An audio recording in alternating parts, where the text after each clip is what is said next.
All right, today we're going to focus on a difference of squares.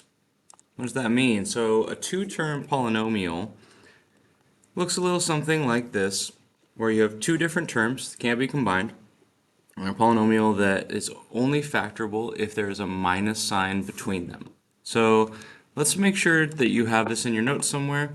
If you have a two-term polynomial, they don't have a greatest common factor, they can only be factored if they have a minus sign. If they have a positive sign, if it's n squared plus 9, okay, we're not going to be able to factor that. We also need both numbers to be perfect squares. If there is a plus sign, that means that they're prime, okay? So if you get to this on the homework or classwork or a test, n squared plus 9, that's prime. The answer to that one is prime. Here on the left, n squared is a perfect square because the square root of n squared is n, and the square root of 9 is 3. Okay, so we definitely can, and it has the negative sign, the minus sign in between that we need to factor it. Let's look at some examples and see why that is. Using method 1, there should be two methods today. You use grouping. This is something we're familiar with, we've done it a few times. So we always want to look for and factor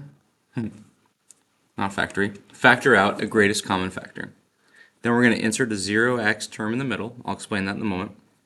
Split the middle, and then factor by grouping. So let's take a look at our first example here, 48x squared minus 3. And you're like, oh, those aren't perfect squares, but first thing we always do is factor out a greatest common factor. Both terms are divisible by 3, leaving us with 16x squared minus 1. Let's not forget that 3. We'll bring it down here so we can remember that at the end. 16 is a perfect square, x squared is a perfect square, and 1 is a perfect square. 1 times 1 is 1. It's not one we see too often when we're factoring, but it is. Okay, from here, it says to insert a 0x term in the middle. What does that mean? I'm going to go up here because I have a little bit more room. 16x squared plus 0x minus 1. Now we have our traditional A, B, C formatting so that we can do our little factor with the x here. 16 times negative 1 is negative 16 on the bottom. We would have 0 for our b value. 0 times x is 0, so we can imagine it's there. The reason this works is because we have to find two numbers that multiply together to equal negative 16, and when you add them together, they equal 0. And a perfect square is the perfect opportunity to do that. 4 times negative 4 is negative 16. 4 plus negative 4, 4 combined with negative 4, is 0. So if we split that, 16x squared plus 4x minus 4x minus 1. Now we can do our grouping that we've done a few times. Here this has what looks like 4x in common. This one has negative 1 in common. So 4x taken out of 16x squared would be 4x plus 1. And then we got minus 1, minus 1, and 4x. Wow, that is not working. Plus 1. Okay. So we have 4x minus 1 outside the parentheses, 4x plus 1, 4x plus 1 inside the parentheses. Our final answer for this would be 3 times 4x plus 1 times 4x minus 1. I think I'm going to need a little bit more space here. All right, let's look at number 2, 25p squared minus 9. Any greatest common factor? No. Are they perfect squares? Yes, they are. Wonderful news. So 25p squared, let's add that 0th term plus 0p minus 9. We get our x going here. What is 25 times negative 9? I have that at negative 225 and 0. All right, is 225 a perfect square? It is. Very fortunate for us, 15 and negative 15. So let's split the middle, 25p squared plus 15p minus 15p minus 9. Group those.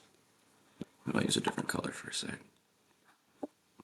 What does 25p squared have in common? I think that's going to be 5p and negative 15p minus 9. Greatest common factor is probably negative 3. I think so. So put 5p on the outside here. 25 divided by 5 is 5p. 15p divided by 5p would be plus 3. Minus 3. Negative 15 divided by 3 is 5p plus 3. Hey, look at that. That and that match. Our final answer here is going to be 5p. It's not drawn on the bottom. Should look a little something like that. 5p minus 3 times 5p plus 3. All right, I think we're starting to get this rolling. Let's do a few.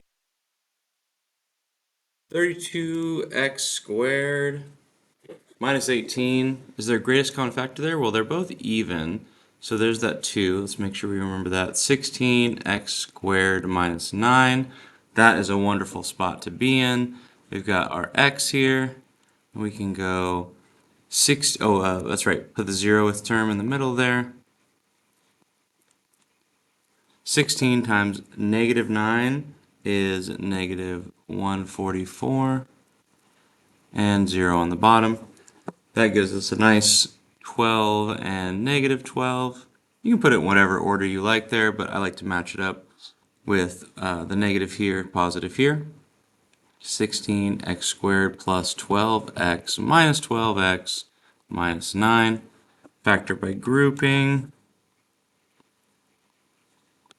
What does this have in common? Looks like a 4x here. And this one looks to me like negative 3. So let's take out 4x from this one. 16x squared is going to be 4x plus 3 minus 3. Negative 12 divided by negative 3 is 4x plus 3.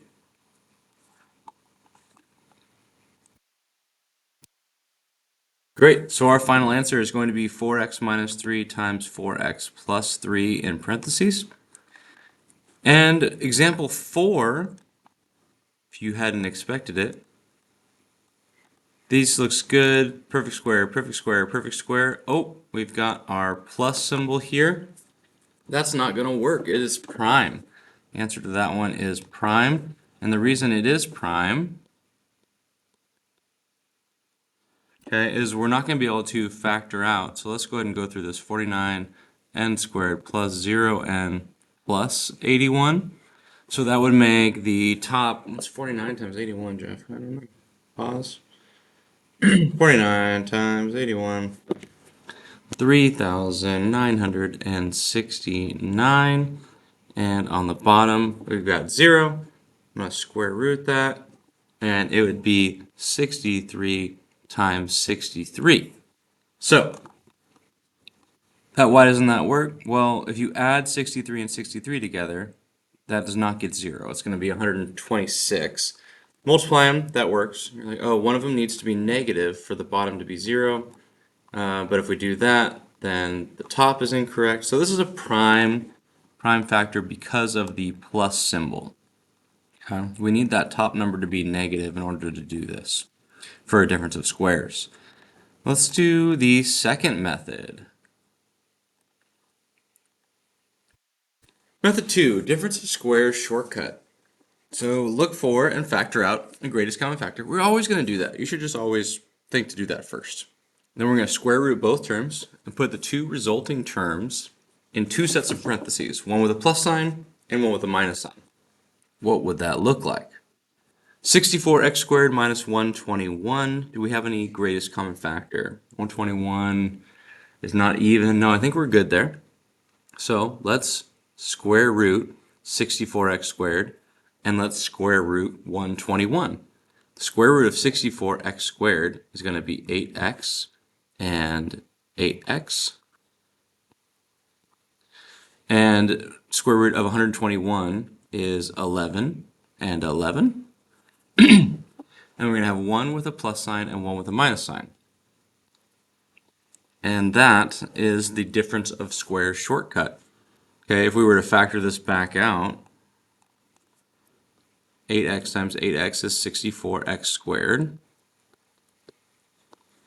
8x minus 11x is negative 88x plus 88x minus 121.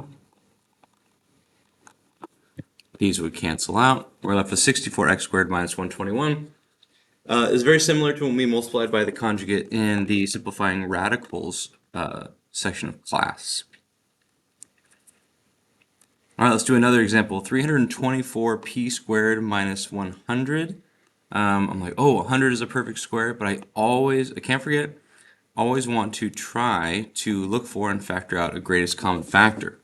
In this situation, they're both divisible by 4, leaving us with 81x squared minus 25. We've got a minus symbol there. Can't forget that 4. And put the 4 there. Square root of 81x squared is 9x. Square root of 25 is 5. It's just not drawn down there. 1 will have a plus sign. 1 will have a minus sign. So factoring this out, difference of squares, 4 times 9x plus 5 times 9x minus 5. All right, a couple more examples here. 225m squared plus 196, perfect square, and a perfect square, but got that plus sign there. Let's not be fooled. Prime on that one. Great. So let's go to the third example, 75a squared minus 12. I'm missing some perfect squares, however, greatest common factor first, both divisible by 3, gets us 25k squared minus 4. Don't forget that 3, it's going to be in our final answer. Square root of 25k squared and the square root of 4, that'd be 5k plus 2 times 5k minus 2. All right, difference of squares. There's a long way, there's a short way. I'm guessing I know which one you all will pick, but I figured it'd be good for you to see all of them. See you in class.